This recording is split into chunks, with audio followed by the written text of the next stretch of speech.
Hey there, and welcome to the Vassals of Kingsgrave.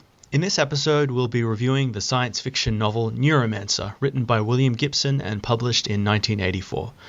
Neuromancer is set in the near future and tells the story of Case, a washed-up computer hacker who is hired by a mysterious employer for one last job against a powerful artificial intelligence. It is one of the best-known works of cyberpunk literature, and the first novel to win a Nebula, Hugo, and Philip K. Dick Award. My name is Duncan, or Valkyrist on the forums, and entering Cyberspace with me today is... Donna, Team Donna on the forums. So this will be a spoiler-filled review, so you may wish to read the novel before listening. However, there's an excellent 2-hour radio version of the novel produced by the BBC, which I'll include a link to in the episode show notes. So thanks for coming on, Dana. To begin, what were your thoughts on Neuromancer? How many lemon cakes would you give it? Easily 4.5, because even though I did, struggle in the beginning reading it because it's really dense and dense with jargon and world building, and you don't know where the plot is going until about halfway through the novel. It just is fascinating, and it was one of those books that I just kept thinking about when I wasn't reading it and after I read it, and I have so many post-it notes full of like little scribbles of like things I loved and a few things that I underlined in pencil in my book, which I normally never do, but I was just like, that's a fantastic line, or just a fantastic idea that was just there, and then it's just gone and never mentioned again, and just like, Gibson. I know he doesn't like the term prophet, but there's so many things in there that is just so influential, I guess. Yeah, it's good when a book haunts you, you keep thinking about it after you've finished, or you keep thinking of getting back to it and finding out what happens next. Because it's a frustrating book in many ways, but yeah, every now and then you just come across a sentence. I mean, to me, it was the first sentence that kind of hooked me, which was, the sky above the port was the color of television, tuned to a dead channel. That's such a cool image, it just grabs you. And we don't have dead channels anymore with digital TVs, so it's one of those... It's really evocative if you've seen a dead channel. I know, it's kind of ironic because a dead channel now is blue, like the color of sky. So we've kind of passed through the looking glass and the simulation has become reality or something like that. Oh yeah, definitely. There's so many of those moments that is just we're already there. Skipped. Well, I'd sort of heard about this book, and I love a lot of the kinds of works that this book seemed to influence. So films like The Terminator and especially The Matrix. So I'd always meant to go back to it, and I was surprised by how imaginative and deep and fresh it still felt. I think at times the world threatens to overshadow the characters, but I found Case and Molly really interesting, and I like the way they were depicted as amoral yet sympathetic. These are the kinds of people that this world created, yet the author still wrote them as people. Yeah. So just on that amoralism, I found that fascinating because I think the internet and the facelessness of interactions has made us amoral in a way that we interact with strangers online, with Twitter, and just criticisms of other people. They're no longer constructive, but we just don't care because they're not real people to us. And we're getting to that point where I think even our interactions face to face have become less personable because of it. Yeah, the notion of desensitization is really palpable in the novel, and I feel like that's something we experience these days. When we're viewing things through screens, they don't feel real, and a lot of the scenes of violence that Case witnesses in Chiba City, he doesn't seem to have a reaction to. And I feel like that filtering that technology does kind of, it kind of removes the human from humanity. But I did struggle with the writing at times. I think, as we were saying, it's packed with ideas and really clever turns of phrases, but it's almost so packed that it becomes exhausting. It's almost like every sentence is so loaded that it's you can't sort of process it all. And it's so saturated with techno jargon and references that are barely explained that you become baffled at times, which may have been, I think it might have been Gibson's intention somewhat to sort of give you the feeling of being overwhelmed by these data streams. But in general, though, I just think it's a really compelling story, and I'll give it 4 out of 5 lemon cakes. I loved one of those like terms that you're just like, what the fuck? There's nihilistic techno fetishists on like page 66. So it's just like, what on earth? I have never heard that term or phrase, and I will never hear it again. And I just had to stop and be like, oh, what? When I repicked, because I read part of it and then put it down and then picked it up. It was right around the time, I think, some news about AI, and I found just his version of it so good. Well, we can talk a bit about cyberpunk as a genre and its influence, but I might just do a quick summary of the premise of the book, just to whet people's appetites if they haven't read it. So Henry Dorset Case is a low-level hustler in the dystopian underworld of Chiba City, Japan. Once a talented computer hacker, Case is caught stealing from his employer. As punishment for his theft, Case's central nervous system was damaged by a myotoxin, leaving him unable to access the global computer network in cyberspace, a virtual reality data space called the Matrix. Case is unemployable, suicidal, and apparently at the top of the hit list of a drug lord named Wage. Case is saved by Molly Millions, an augmented street samurai and mercenary for a shadowy American ex-military officer named Armitage, who offers to cure Case in exchange for his services as a hacker. Case jumps at the chance to regain his life as a console cowboy, but neither Case nor Molly knows what Armitage is really planning. Case's nervous system is repaired using new technology that Armitage offers as payment, but he soon learns from Armitage that sacs of the poison that first crippled him have been placed in his blood vessels as well. He promises Case that if he completes his work in time, the sacs will be removed. Otherwise, they will dissolve, disabling him again. As Armitage leads them on a series of daring heists in different parts of the world, Case develops a close personal relationship with Molly. She suggests they begin looking into Armitage's background. Their sleuthing leads them to Wintermute, a powerful artificial intelligence created by the Tessia Ashpool family, one of the wealthiest families in the world. So, this is often described as maybe not the first cyberpunk work, but certainly one of the most important and influential. So I just thought we could talk a bit about what we mean by cyberpunk, because it's a bit of an interesting term and there isn't necessarily a fixed definition.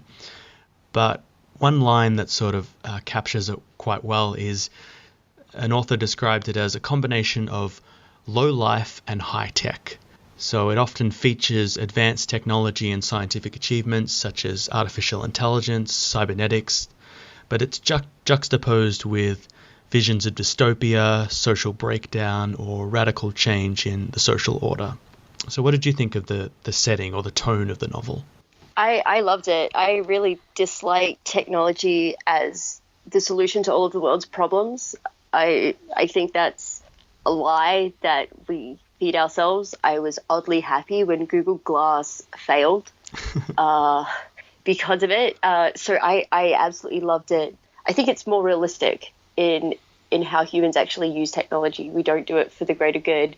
We do it to make our lives easier, and that is never really the greater good. So this was just perfect for me. And all the different settings and the brief mentions of other mega cities. I think at one point they refer to it as BAMA, so it's the Boston Atlantic metropolitan axis, and you're like, oh, he got super cities. The sprawl. Right there. Yeah.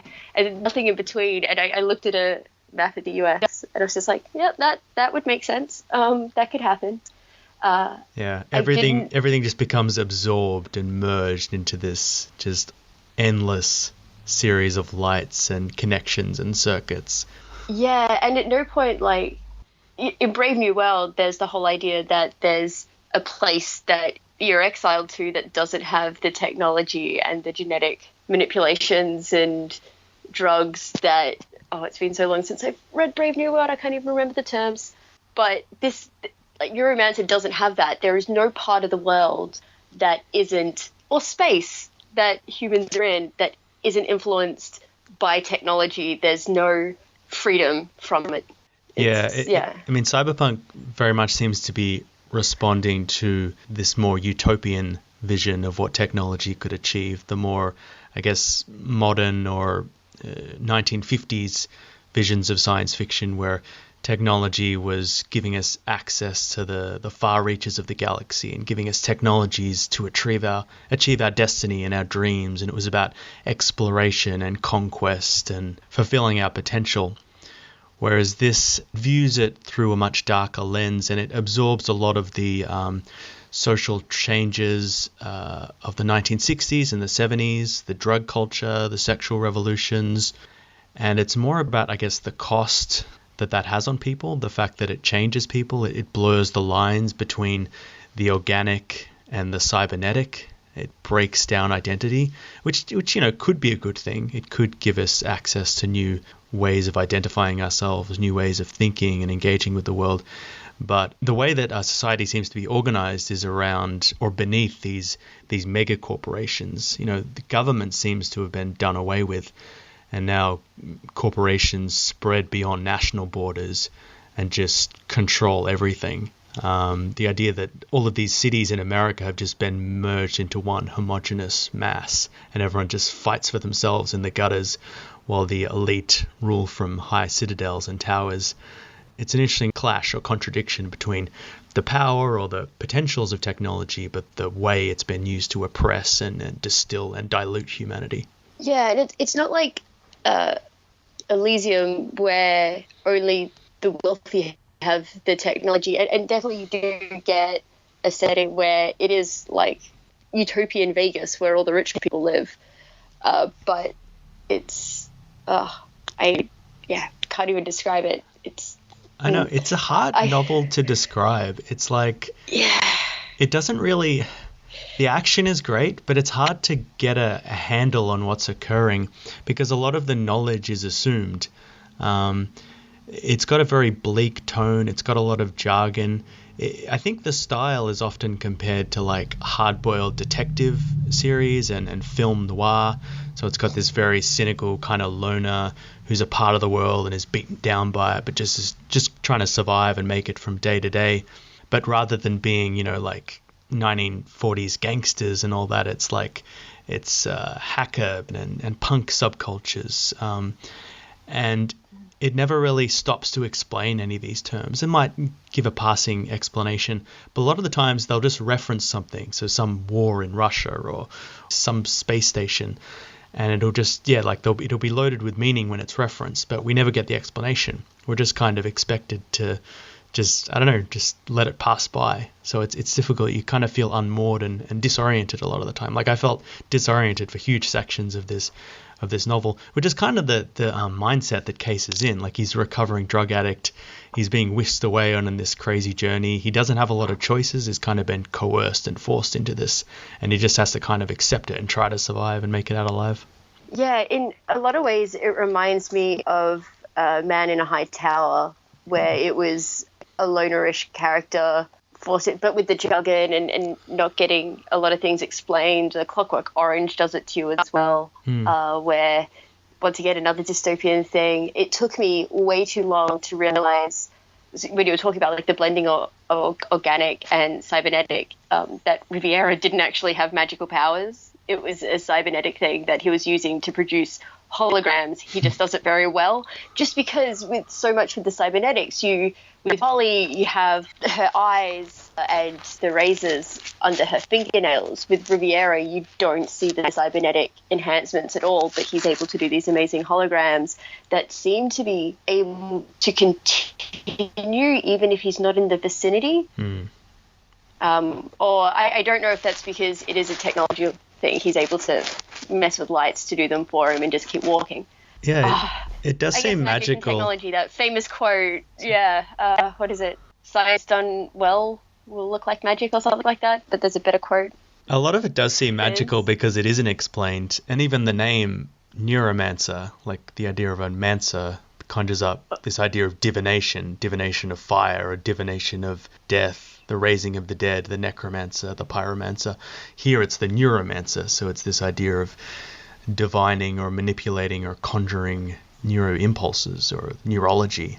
So it's against this merging of the mechanical and the psychological and just mixing it all into a big pot. Yeah, I think just through I was so primed for this book without realizing it, between anime and The Matrix and Black Mirror, and, you know, when you meet Neuromancer and the fact that he's, even before you meet Neuromancer, and you meet that Flatline, the Dixie Flatline. Yeah, Dixie Flatline, and it just reminded me of the Black Mirror episode with Haley Atwood and Don Hall Gleason. Yeah. Where he dies and she's able to still interact with him through social media because it's able to create a personality, but it's still not right, and all he wants to do in the end is die. Not in Black Mirror, but in Dixie. In this Dixie Flatline, like, his reward is death, like actual death. So it's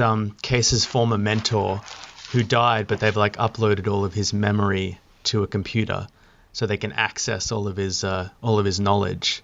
So it's like reducing humanity or human memory or human identity to like bits and information and ROM, and like being able to manipulate it and change it, you know, implant memories. It's like, what even is a human being if you can make the shell of a human being and then fill it with memory?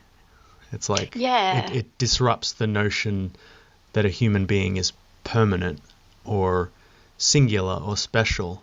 And the difference between like Dixie and Linda with Neuromancer, and he explains like the difference is she's still alive but digitally, like she has some ability of autonomy, but as a person she can still grow and still learn. Where Dixie Flatline, he can't do anything else. Like, that personality in the computer is it, where Neuromancer is able to transform humans from a physical to a digital entity. Oh, and this is from a while ago, but the whole idea of organ transplants, and, you know, you have shitty alterations that some people can afford, and then the really good alterations that only the rich can afford. And these places have the patents on the newest technology, and it just keeps going and going and going. And what can the wealthy afford to make themselves better? It has like this always reeking of the whole idea that you can buy an organ in China if you have enough money and all that kind of stuff. It's just, yeah. And that's the thing that's the interplay between technology and the corporations, that if you reduce human beings to parts that can be dissected and sold and replaced and modified, then you can reduce humanity to... And it's also the problem is when you have companies controlling medicine. Like, that is... Yeah. That made me irrationally mad for a second. No, it's perfectly rational. I mean, that's the thing. We can see it. A lot of the novel is quite scary because you feel like we can see these things coming into fruition. So the 1980s, I guess, that would have been the Reagan-Thatcher era neoliberalism, this beginning of this kind of large corporatization and globalization, and it's modified and augmented by technology. Yeah. Do you feel like it would be as scary when it was first released in the mid-80s to where it is now? Because I feel like it's much scarier now because we're able to conceive of artificial intelligence and go by degrees in psych. And one of my lecturers was, when it came to enhancing senses, and he's like, this is, you know, the next big thing is we're going to be able to give humans in the next 50 years senses that we don't have now. You know, electromagnetism and all that kind of thing. We're going to be able to improve humans, and they're already looking at like improving memory through chips and all that kind of thing. And I feel like it's scarier now because we're so close. Well, what do you think? I think the biggest thing this novel was able to foresee, and we haven't really talked about it yet, but it invents the term cyberspace, which essentially became what the internet was. You know, the internet didn't exist as it exists today, but Gibson seemed to perceive this interconnected network, this, what does he call it, the consensual hallucination of the matrix grid that connects everyone, and we enter into this digital or this cyberspace. So it's inverting the traditional notions of science fiction, which was outer space. It was exploring beyond Earth, seeing what was out there in the far reaches of the galaxy. Whereas this is inner space. It's going inside into the cybernetic, into the psychological, into the fiber, the atoms of the human being, the aura. And if it sounds like we're talking all over the place, it's because this book is all over the place. It jumps from idea to idea like crazy, like a little neuron bouncing between. Yeah, and you keep picking up little bits about backstory with characters. Like when we're talking about desensitization cases, girlfriend at the beginning of the novel, Linda Lee. Yeah, Linda Lee. Yeah. She dies in front of him, and he doesn't really react. And it's not until almost near the end of the novel that he realizes he's probably been repressing a ton. And it's only when Wintermute tries to use Linda Lee as a puppet to talk to him does he realize, like, no, that's not okay for some reason, because he's been able to separate himself, not just because of his use of cyberspace, but also horrific drug use, bordering on the point of suicidally drug using, like when he meets those people in, I forgot the term of the space place anyway, and they're just like, new drug, and he's like, why not? Let's see if this one can mess me up, even though he knows that he can't take drugs because of the new organs, but it does work, and it's just like, oh my goodness. But Linda Lee, yeah, just like how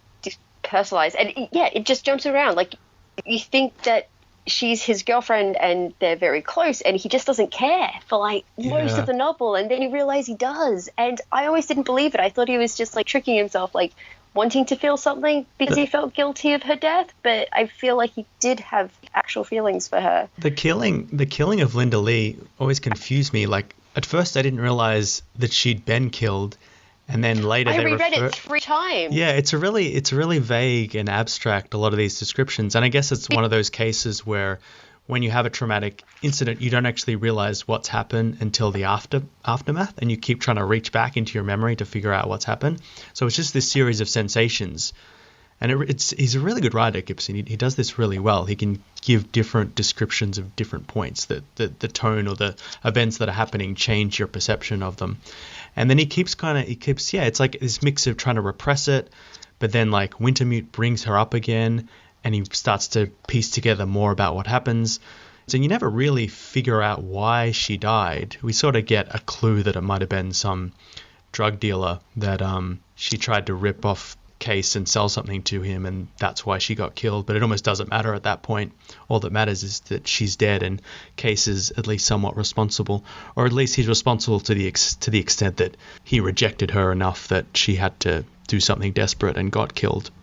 But, and it's kind of, he says briefly that he thinks maybe Wintermute told the drug dealer where they were. Right. That he's manipulating things in order to evoke particular psychological reactions. Like he sees human beings as these little puzzles that he can, press different points and get different reactions from. And this particular reaction was elicited by, creating a traumatic event and then conjuring it up again. Yeah. And on that point, Armitage. Right. Poor old Armitage. Yeah, like, oh my goodness. And because he's the main mover of the plot and the maybe antagonist for what I felt like was the first half, until you learn about his backstory and you're like, oh, Wintermute is really pulling all of the strings. And just his unraveling, and Wintermute knows he's going to unravel and is banking on it. Of, that's how I get rid of one person, by using someone who is severely disabled by PTSD to the point where he's always able to create dissociation to the point of a second personality and make him into Armitage. Yeah. Zion. How did I forget that? Is that the Rastafarian place? Yeah. Yeah, I like them. I like those guys. They're like the only likable characters, really. They are, and they're the only people that are like, technology. We're going to use it, but it's not going to fuck with our lives. Yeah. And everyone else is just like, no, it's fucking with our lives. We're going to let it fuck with our lives. Well, they see the dangers of technology and they describe it as Babylon. Like humanity is creating this Babylon of technology. And I think they relate it to things like, historical slavery and historical dislocation of African people. And they see the damage of those kinds of economic moves, economic dislodgements, the commodification of human beings, and they see it happening again with technology and corporations, and they want no part of it. Oh, talking about the commodification of human beings, when you realize Molly had been, like, when she tells Case she was a meat puppet, like, that's how she afforded her cybernetic enhancements when he finds her in the brothel, and it's explained what that is and how disgusting. I know. I know, it's really creepy. And like just the sickest things that humans can come up with, now they can do, now that, like, morality and judgment has been removed, laws have been removed, the only law is, obedience to corporations. You can sort of fulfill any, and the idea that technology removes some kind of moral culpability, that you're not doing it to a person, you're doing it to a machine, or you're doing it to someone who's augmented or sedated, then it's not the same as doing it to someone who's conscious. I don't know, that is really disturbing because it lets free all of these repressed and forbidden desires which seems to exist, or maybe were created or implanted by technology. It's hard to know where it began and end. And when Molly realizes that, like, I think it's briefly mentioned that part of being a meat puppet is she wasn't just a floppy nothing, like, she was uploaded with something, so she was a willing participant. So when she's able to see, she wakes up during one of these sessions and all she sees is blood, and she realizes, like, her body had been actually part of what was happening, and yeah, thanks, Gibson. All of the characters. I do have sympathy for him, though, because I was reading on the Wikipedia page that he was writing it in the early 80s and then saw Blade Runner and was like, my book, I can't publish. They think I'm going to be a hack. I know, yeah. It's, and it is, like, Blade Runner, to me, that is absolutely, like, the aesthetic of a cyberpunk movie. Just the color and the rain and the degradation and just all these crazy outfits. Overpopulation, moving bodies, advertisements, flying cars, neon lights. I loved the lack of flying cars in Neuromancer. Yeah? Yeah, I really enjoyed that they had the perfect self-driving car without even realizing. Like, as they're passing it, like, you're passing this little bit of information. Keep going. Thanks, Google Maps. But that's me. But that's because flying cars can either be Blade Runner-ish or Jetsons-ish, and it's really hard sometimes that they seem a little kitschy to me. A little too much like that utopian thing, like Fallout. Well, Fallout before the war. Well, I guess that's the antithesis to it, right? You did a good job of that. I think, like Blade Runner, you also see the mixing together of different peoples. There's a lot of Japanese influence in Blade Runner, and you get this creation of new dialects, this kind of pidgin English somewhere between English and Japanese, and you see that with Japan becoming this new center of the globalized world, and all the different nationalities he sees at the bar that he frequents. So it's breaking down a lot of not just organic boundaries but national boundaries. And everything becomes a kind of pastiche, a kind of like remixing of culture and society into something new. I'm so glad that you just put that gauging interest. And I know it took me 18 months, but I am glad I finished this book. It has made me rethink so many things. Like, just I've never played Deus Ex. The video game Deus Ex. Thank you. I didn't take Latin. Neither did I. Shush. I should do better. It's like I love dinosaurs. Can't pronounce most of them. But hey, Pachycephalosaurus. Nice. Proud of it. I have a teddy of one. It's adorable.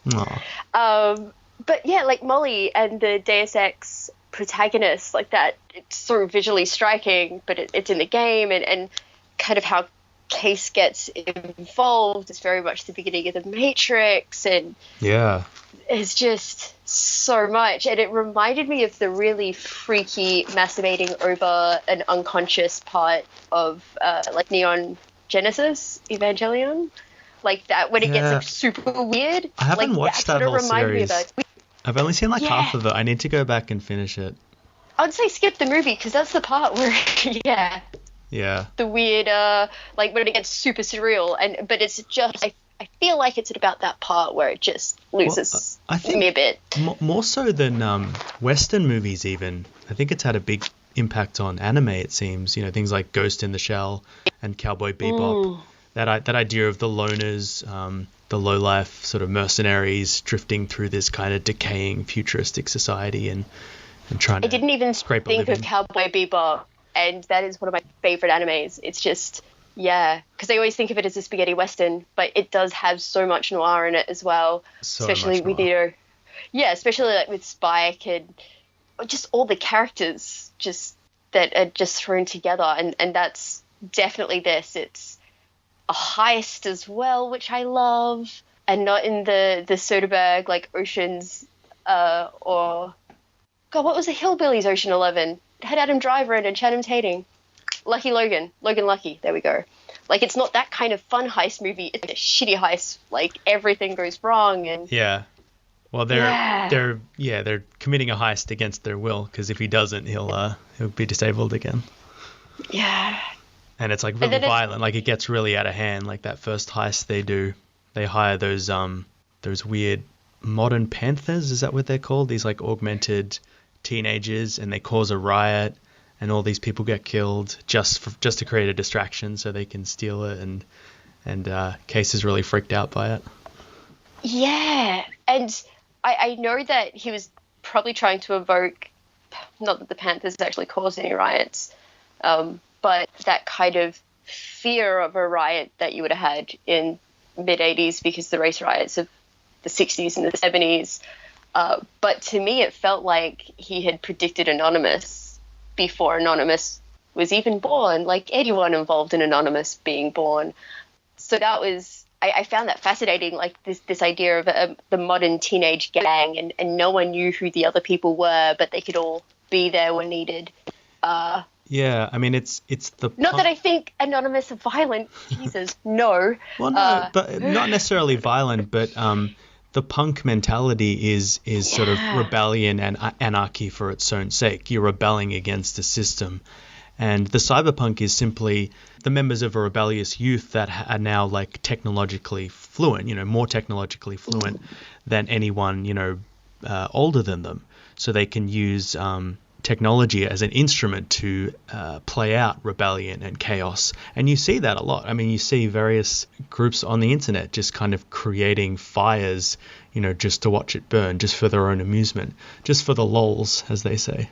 Yeah, I don't know if I want to read the rest of the trilogy, but I do want to read Johnny Mnemonic? No, can't do it. Johnny Mononymous? No, because that one Johnny Mnemonic. Yes, the Keanu Reeves movie. But it was based on a short story by. Apparently, that's the story that Molly appeared in first. And when she mentions her previous relationship softening her and going south, that's what she's referencing. Apparently. Yeah, I've read that one because there's a book called Burning Chrome, which is a collection of short story by Gibson, which came out before Neuromancer, and that's actually the first time the word cyberspace appears. And I think there's 3 stories that take place in the Neuromancer universe. There's Johnny Mnemonic, which is about a guy who transports information by like uploading it to his head. Then he rips off the Yakuza and they have to chase him down. And his girlfriend in that is Molly Millions. And like subsequently we find out that he got killed. And that's kind of her dark backstory. And then there's New Rose Hotel, which I didn't actually get to. And the other one was called Burning Chrome. And that was like set in the sprawl, and that was like most closely what Neuromancer is about. So it's about these hackers who pull off this big heist. So that kind of set the stage and set a lot of the jargon for Neuromancer. But I mean, Burning Chrome is really tough to read. It's really crazy and all over the place in its language. Neuromancer is actually much more digestible. Yeah. However crazy the language is, I did, like every place I went to felt really different. Chiba felt like different from Zion, which felt very different from when they were in Istanbul. Because for being just smacked over the face with so much, I'm surprised they could all feel so different. I think going back to video games, I think that was supposedly one of the influences or the inspirations behind Neuromancer, that he saw that teenagers were playing arcade games and becoming so invested and so engaged by this kind of, again, the consensual hallucination. And that was kind of what was priming the population, especially young people, for cyberspace. That idea of a set of rules and a set of inputs that you could enact. There was objectives. So in that sense, it was creating a kind of feedback loop, but also this sinister question of who was setting out the objectives. So in a video game, it's meant to be just entertainment, but in cyberspace, the objectives could be installed by governments or corporations, and in fulfilling or pursuing those objectives, you're actually serving the needs of the corporation. And video games in turn sort of took on a lot of the aesthetics of cyberpunk. Well, hey, Cyberpunk 2077. Yeah. That's. I think the E3 trailer dropped for that, and I'm like, I'm going to finish Neuromancer. I think that was one of the big ones that did it. I'm like, I should do this. This looks very pretty. You're going to get it? So I'm going to watch a lot of people on YouTube play it. Watching people play video games on YouTube. And YouTube. I just don't have the time or the patience a lot of the time. I do it as well. Yeah. But no, it's just funny. Yeah, so when there's a game that I'm just like, that looks gorgeous, but I'm just not going to have the patience to give it I did it with Fallout as well. Luckily, my person, he plays a lot of video games, so I get to do it that way.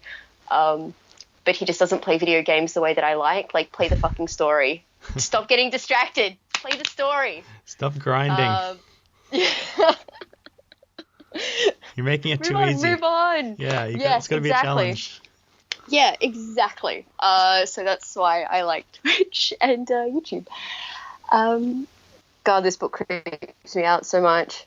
It's the best way. It just feels so uncomfortable living in the modern world. Directly after it, I did read historical fiction. It was a nice palate cleanser.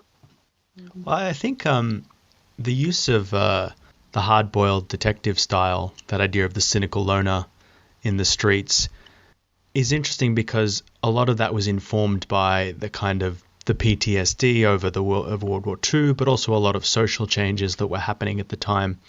So that idea of people in this world also experiencing a kind of a disorientation because of the sheer speed at which technology was changing, I think that's kind of relatable. I mean, I don't think we're there yet, but a lot of older people describe just feeling so out of the loop with technology, that everything is done online now.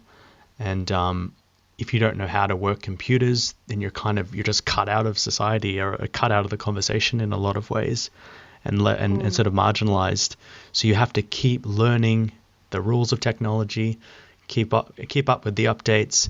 But eventually, I don't know, I feel like I'm going to be left behind as well. And yeah, I mean, I think that we will probably be the last generation left behind, because we're still that Gen Y didn't grow up with smartphones, and I think that's going to be the difference. Yeah, apparently some babies, when they get books, they try and turn the pages by swiping, because they think that's how. Oh my god! That's how reading or looking at things works. So, my mother works in childcare, and when I used to work at the video store, we sold phones as well. So we used to have dummy phones, and I used to take them to the childcare centre for the kids to play with. And it's been really interesting watching how kids play with fake phones. So originally they played phones the way that we would, pretend to call. A couple of kids would text on them, pretend to text. Yeah. And now Mum says the kids use fake phones to take photos, to pretend taking photos of themselves, which is terrifying. These are under the age of 3, so it's still imitating behavior that they see. So instead of phones just being something that you talk on, yeah, then now this Yeah, kids pretend to text, kids pretend to Ah. take photos of themselves and photos of each other, and the way that they're interacting with a toy is completely different. But they're still that age where it's complete mimicry of their parent. Right. Colours and flashing lights. Kids are always going to be entertained, but yeah, books are good. They have the smell. I think we mentioned Black Mirror before, and I think that's really taken up a lot of the mantle of what Cyberpunk was trying to do. Just the way that technology is changing people, and it's not necessarily this like explicit, a machine trying to take over the world or these really big seismic changes. It's more just the everyday application of technology just alters the way we engage and perceive with the world. And the idea of the Black Mirror, that we're looking at a screen and it's just reflecting this dark, distorted, diluted version of ourselves, I think is really evocative. Yeah, and even like one of the lowest rated episodes is the one where that funny cartoon character wins an election kind of thing. Yeah. And the guy that's controlling it is really uncomfortable with that. Yeah, media manipulation of what governments could be and what is essentially eventually corporate manipulation of an election, which is what that episode becomes, is fascinating, especially and the whole idea with like the TA corporation of clones and cryogenics, so it always stays within the same family. Well, with the teddy bear thing, it's very much like the spectacle. This is the spectacle that we gather around, but it's actually de-democratizing the process because we're so entertained by this spectacle and the idea that this is a protest vote, and we're sticking it to the system that we don't actually notice that the system's going along fine around us and is actually gaining power and exploiting us. The Turing cops. I loved them. I'm so disappointed they got wiped out so quick. They need their own story. They do. They need like the William Gibson version of Gotham Central. It's all about cops dealing with like Gotham now that there's like superheroes and villains. And I want that for those turning cops. They're like, oh, fucking Wintermute. Like, what's AI doing now? I want like a Law and Order Turing cops set in the future. Yes. Interrogating. Interrogation. Yeah. Chasing down robots and things. Wearing their little all white outfits. Dun dun. Dun dun. Oh. With Wintermute, did you feel like he knew what he was doing? Because he kept saying like he doesn't, like he can't know the name, like he doesn't know why he has to do it, but he has to do this. But I think it's bullshit. I think he's manipulative. Well, he's obviously manipulative, but it was just really hard to gauge how much he was lying and how much. And I felt so sorry for Neuromancer. I had to become part of it. Because by the time I got to like that last little bit and you're really aware of what Wintermute wants to do, but he can't know the word and all that kind of stuff, it's like, I believe you. What did you think of our protagonist Case? I really enjoyed the way that it was written. I'm glad that he wasn't the super smart guy that can do everything, but definitely the guy that's down on the outs that can be used to do a lot. Sometimes I did want to throttle him. He's not a great protagonist, but it worked very well, the way that he was used, or the way that he was written, sorry. I found Molly and Armitage much more interesting. Yeah. But I do like a protagonist that doesn't know what's happening and that's just confused and tries to put the pieces together, but he does in some ways and then he doesn't in others. It's definitely the right protagonist for the book, because if you had someone like Neo, it would just be too much. Yeah, he's someone from the gutters who can kind of see the world as it is, but he has this one talent that allows him to enter this story. But otherwise, he would have just ended up like all of the other poor people in Chiba City. Linda Lee would have just been like gunned down in an alley. That was probably going to be his fate. Or he would have just drank himself to death or OD'd or something. Like that was the path he was on. It was just kind of plucked out of that path by the story. And how long does the story go over? Like just a couple of weeks, isn't it, at the most? Yeah, probably. Because by the time he returns to his local bar, they don't remember him. So what is the turnover of like just people dying and disappearing there that, haven't seen him for a couple of days, can kind of forget him. Maybe it was longer. Maybe it was a few months. Because there do seem to be a few points where it was almost like a montage, like a bunch of things were happening. But, I found his ending very sad. He spent most of the money just getting his organs back so he could take drugs. Oh, I thought it was kind of, I don't know. Yeah, maybe he's set back onto that suicidal path. But hopefully less suicidal now, but I don't think he would be comfortable within cyberspace anymore. Well, I don't know, because kind of maybe delved too deep. He seems to want Wintermute to win. Like he says that he doesn't know what'll happen if Wintermute takes over, but at least it'll change something. So he seems to be the character that's like most aware or most in tune to like the corruption of the world. And there's a lot of like descriptions of, well, one, the computer virus, but just the notion that there's this infection or that there's this corruptive or rotting heart to this society, that it's decaying and falling apart and dying. The evil are winning and the weak being picked off like flies, and that he wants to change that system. He wants to rebel against it. He's the cyberpunk, and that he'll use his talents in any way. And that's what happens. Like Wintermute does take over, and he does perceive some kind of change. It's not clear to what extent Wintermute and Neuromancer's union has changed things, but they're now, jacked into every part of cyberspace. They're a new power that the corporations and the console cowboys now have to contend with. They're a new force in this world that doesn't necessarily play by the rules. So that's one potential change. He can still exist in cyberspace now, so he can still earn a living. He's had some kind of connection with Molly Milliams, which she leaves him after a while, but I don't know, it didn't seem to be that bitter when she left. Like they seemed to know it was coming, and they parted on mutual terms. So I don't know, it seems much happier than the beginning of the novel.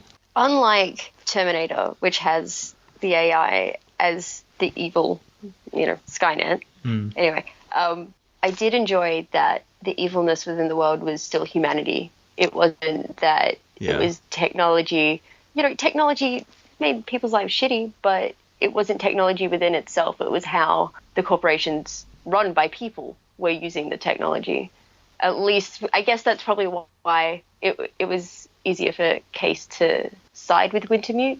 It's almost like technology created an instability that evil people or power-hungry people exploited, and that potentially Wintermute was not the antidote, but the next stage of that, the stage that maybe leveled things out a bit more, that answered to the imbalance that had, been implanted during that transitional period between the modern period and this postmodern techno period. How did you find Case? I liked him well enough. Like, he's not a great person, but I don't really expect many people to be alive and to be good people in this world. Yeah, I agree. Obviously, Molly and Armitage are more interesting characters, but I was happy hanging out with Case. I like the cool sort of cynical film noir style. Like, he was engaging enough that I wanted to keep reading. And just I kept picturing him as a young Humphrey Bogart, but it's really hard for me to picture Humphrey Bogart as young. Yeah, he was always old.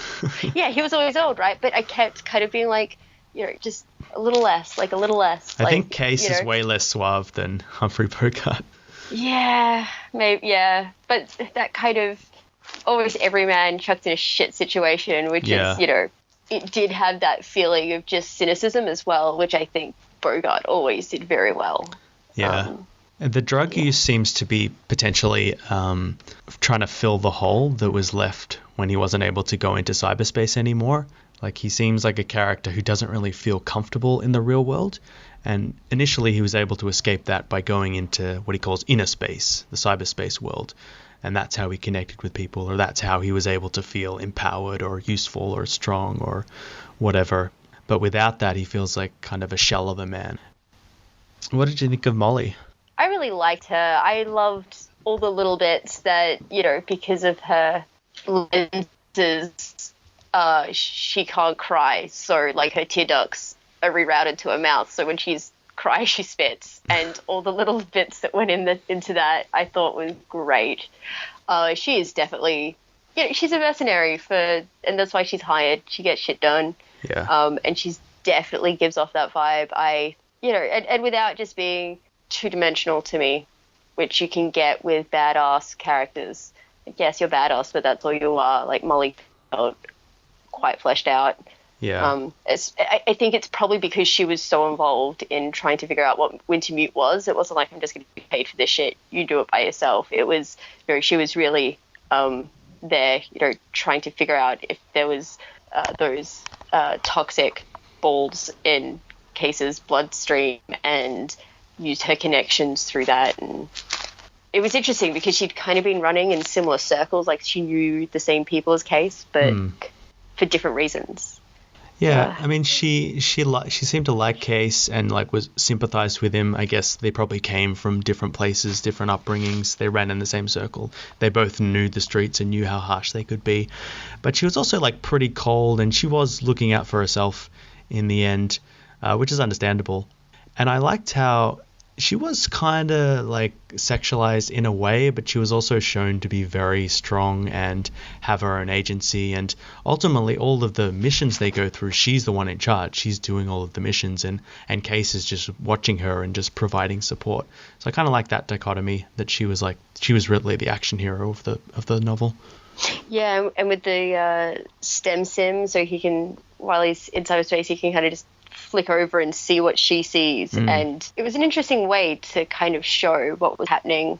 And it showed them getting closer, the fact that they had to work together. Like, she was doing one part of the mission, he was doing the other. It wouldn't work if either one of them weren't at their best. And like, he was actually feeling the physical pain of when she was injured, but also the kind of mental pain when she was shown those really disturbing images by Riviera. So that bonding was, I think, really well done, and it showed how they were sympathizing with each other.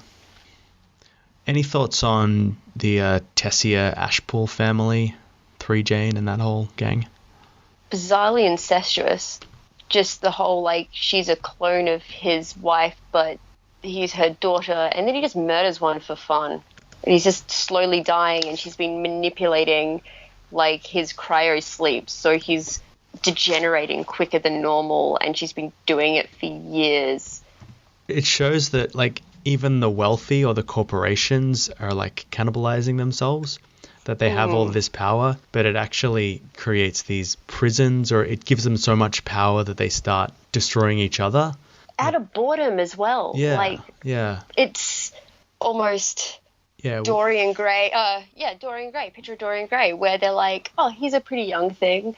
Like, let's manipulate him into doing whatever we want him to become, kind of thing. And just, there's no horrible picture of 3 Jane out there, but it's the same kind of feeling, I guess, this boredom and playing with people for your own enjoyment because technology has bored you so much. Like this, she was just one of those characters purposely written to just never really get your head around, like, Molly was meant to get the word off her, and then, Riviera turns and that whole scene happens. But it reminded me of how people wrote about the monarchy during the beginning of the French Revolution.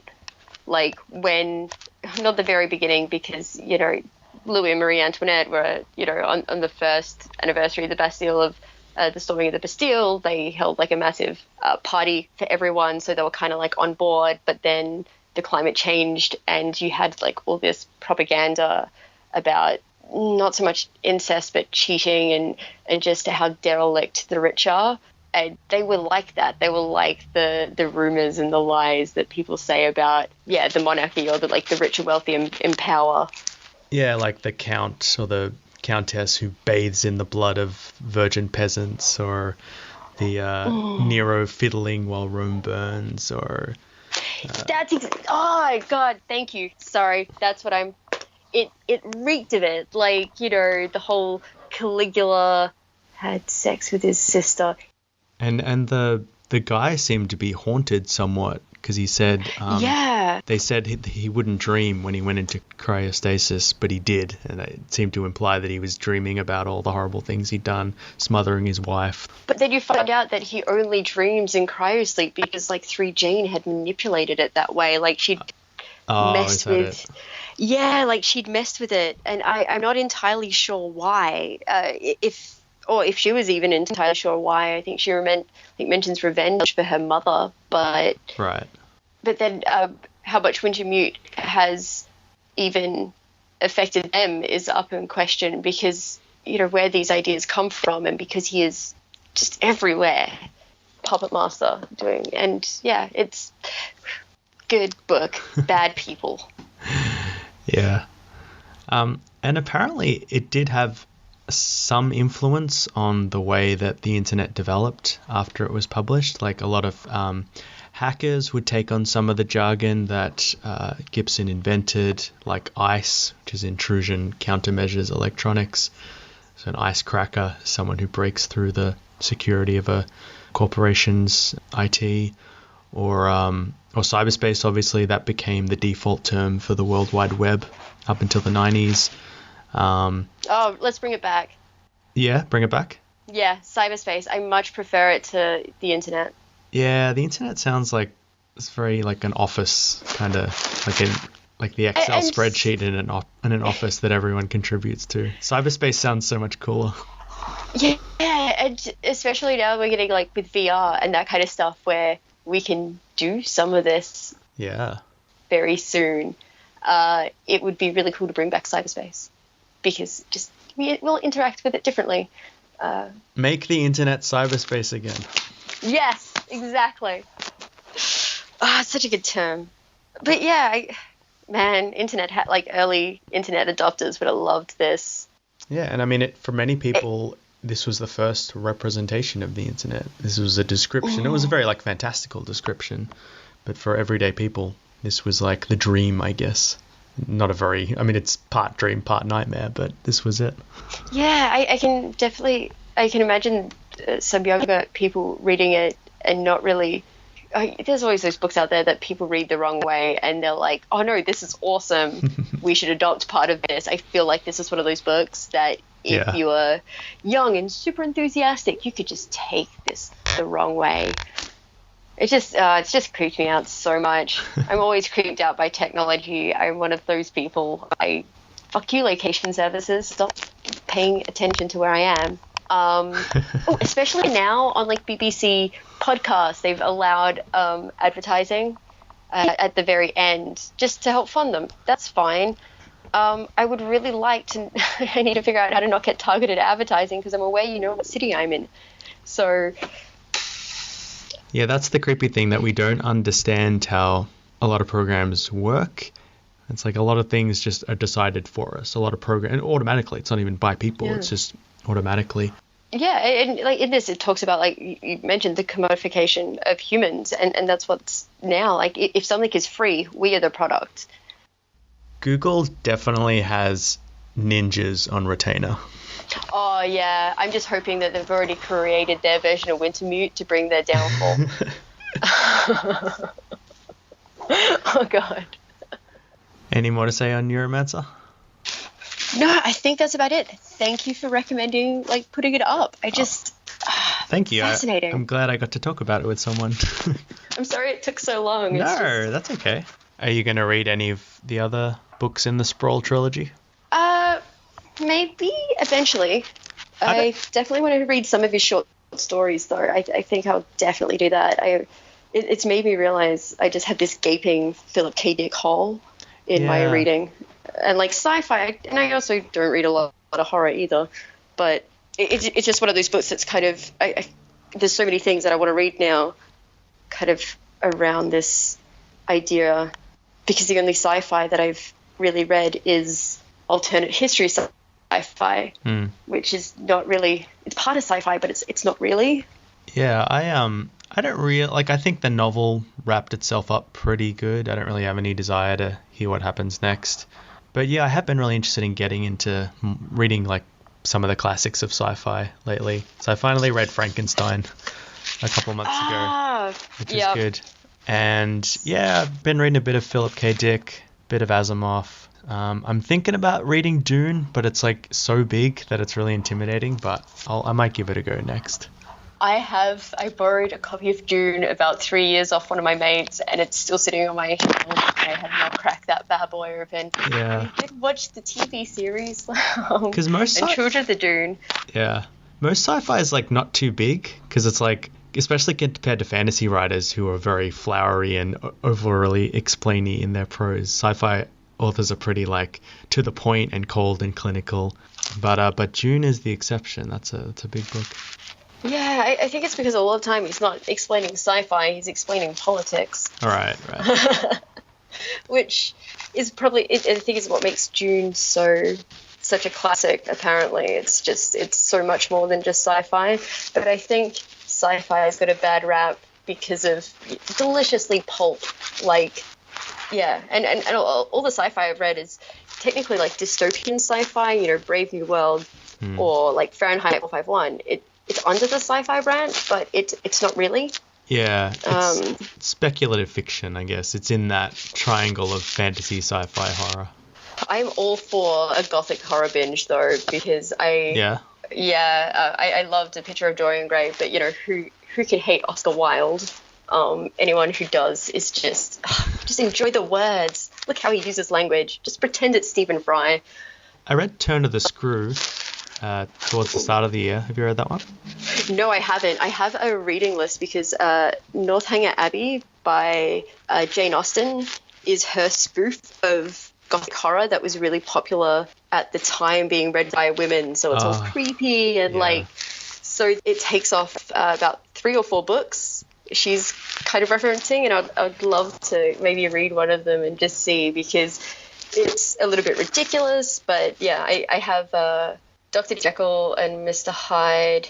So Stevenson, got Frankenstein, but I haven't read it, and I haven't read Dracula either.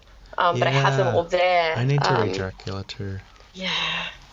I feel like, because Dracula, I didn't realize, is like a novel of letters, a lot of it.